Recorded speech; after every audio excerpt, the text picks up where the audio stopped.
बिहार विधानसभा चुनाव धीरे धीरे नजदीक आ रहे हैं और इसके साथ ही राज्य की सियासत का तापमान भी लगातार बढ़ रहा है। बीजेपी और जेडीयू जो इस समय गठबंधन में सत्ता में है, अपने अपने चुनाव प्रचार को पूरी ताकत से विस्तार दे रही है।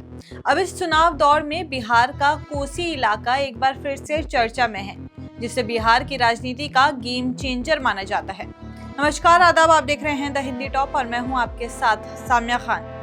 कोसी नदी, जिसे बिहार का शोक भी कहा जाता है, हर साल बाढ़ और तबाही के लिए बदनाम रही है।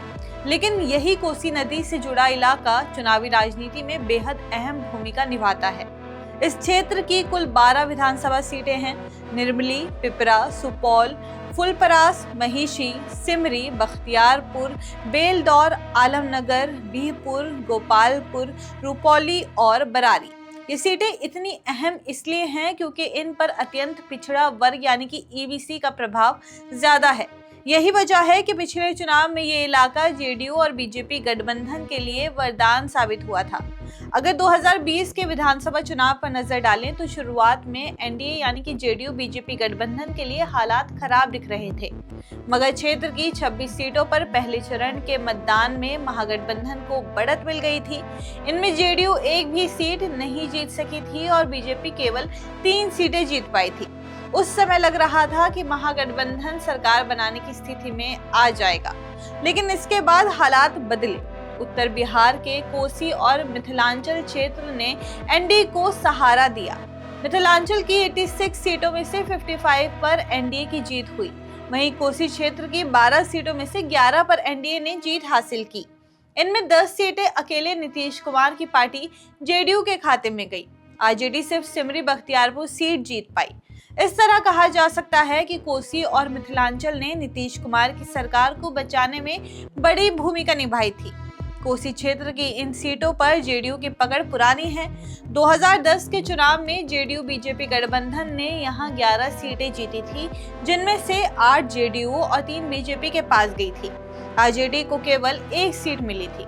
2015 में जब जेडीयू ने आरजेडी के साथ मिलकर चुनाव लड़ा था तो ये गठबंधन भारी बहुमत के साथ जीता था। उस चुनाव में जेडीयू को 8 और आरजेडी को 4 सीटें मिली थी। बीजेपी को इस क्षेत्र की 8 सीटों पर दूसरे स्थान से संतोष करना पड़ा था। यानी कोसी क्षेत्र का राजनीतिक रुझान बार बार जेडीयू के पक्ष में जाता रहा है। ये नीतीश कुमार के लिए हमेशा एक सुरक्षित जोन साबित हुआ है। कोसी क्षेत्र की सबसे बड़ी समस्या हर साल आने वाली बाढ़ है। लाखों लोग तबाह होते हैं, फसलें बर्बाद होती हैं, मवेशियों की मौत होती है और लोग राहत सामग्री पर निर्भर हो जाते हैं। इस तबाही के बावजूद नीतीश कुमार और जेडीयू यहां राजनीतिक समर्थन जुटाने में कामयाब रहे हैं। जेडीयू नेताओं ने बार बार जनता के बीच ये संदेश देने की कोशिश की है कि बाढ़ राज्य सरकार के नियंत्रण में नहीं है। उनका तर्क है कि ये आपदा नेपाल से छोड़े गए पानी की वजह से आती है। नीतीश कुमार खुद कई बार ये बयान दे चुके हैं कि प्राकृतिक आपदा से प्रभावित लोगों पर राज्य के बजट का पहला अधिकार होगा। जेडीयू प्रवक्ता अंजुम आरा ने हाल ही में कहा कि मुख्यमंत्री नीतीश कुमार इस क्षेत्र के लोगों के प्रति संवेदनशील हैं और उन्होंने हमेशा बाढ़ प्रभावित परिवारों के पुनर्वास पर ध्यान दिया है।